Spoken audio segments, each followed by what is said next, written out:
പാർലമെന്റിന്റെ സംയുക്ത സമ്മേളനത്തെ രാഷ്ട്രപതി അല്പസമയത്തിനകം അഭിസംബോധന ചെയ്യുകയാണ്. നിരവധി വിഷയങ്ങളുണ്ട്. സർക്കാരിൻ്റെ നയപ്രഖ്യാപനമായിരിക്കും രാഷ്ട്രപതി നടത്തുക. കഴിഞ്ഞ നേട്ടങ്ങളും രാഷ്ട്രപതി സൂചിപ്പിക്കുമെന്നാണ് അറിയാൻ കഴിഞ്ഞിട്ടുള്ളത്.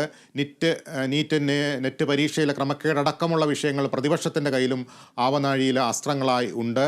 എന്തായാലും ഈ വാർത്തയുടെ കൂടുതൽ വിവരങ്ങൾ അതുല്യ നൽകും. അതുല്യ, എത്ര മണിക്കായിരിക്കും രാഷ്ട്രപതിയുടെ അഭിസംബോധന? എന്തൊക്കെ കാര്യങ്ങൾ പ്രതീക്ഷിക്കാം? ആന്റണി ജിസ് ജോർജ് ആണ് ചേരുന്നത്. ആന്റണി, എന്തൊക്കെ കാര്യങ്ങൾ രാഷ്ട്രപതിയുടെ നയപ്രഖ്യാപനത്തിൽ പ്രതീക്ഷിക്കാം?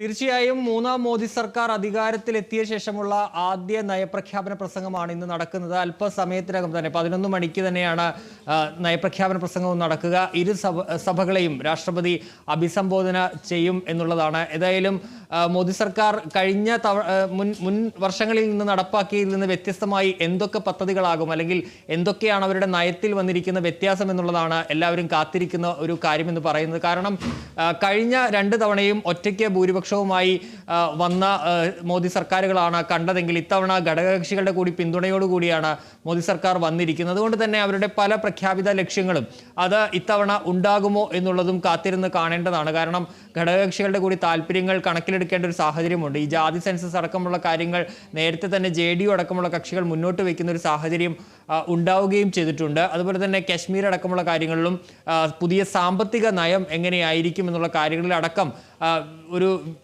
വിവരം അതെങ്ങനെയാകും എന്നുള്ള കാര്യം രാഷ്ട്രപതിയുടെ പ്രസംഗത്തിൽ നിന്ന് ഉണ്ടാകുമെന്നാണ് മനസ്സിലാക്കാൻ കഴിയുന്നത്. ഏതായാലും പുതിയ ഒരു രീതിയിലേക്ക് ഒരുപക്ഷെ കേന്ദ്ര സർക്കാർ മാറും, അല്ലെങ്കിൽ പുതിയ നയങ്ങൾ, പുതിയ പദ്ധതികൾ, പുതിയ സാമ്പത്തിക നയം അടക്കമുള്ള കാര്യങ്ങളിലേക്ക് ഒരുപക്ഷെ കേന്ദ്ര സർക്കാർ മാറുമെന്ന് തന്നെയാണ് മനസ്സിലാക്കാൻ കഴിയുന്നത്. ഏതായാലും രാഷ്ട്രപതിയുടെ നയപ്രഖ്യാപന പ്രസംഗം 11 മണിക്ക് നടക്കും.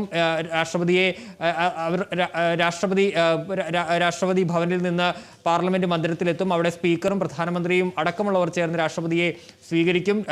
പുതിയ സെൻട്രൽ ഹാളിൽ, നേരത്തെ സെൻട്രൽ ഹാളിലായിരുന്നു, ഇപ്പോൾ പുതിയ പാർലമെന്റ് മന്ദിരത്തിൽ ലോക്സഭാ ഹാളിൽ തന്നെയാണ് ഈ നയപ്രഖ്യാപന പ്രസംഗവും നടക്കുന്നത്. ഏതായാലും രാഷ്ട്രപതി 11 മണിക്ക് തന്നെ നയപ്രഖ്യാപന പ്രസംഗം നടത്തും.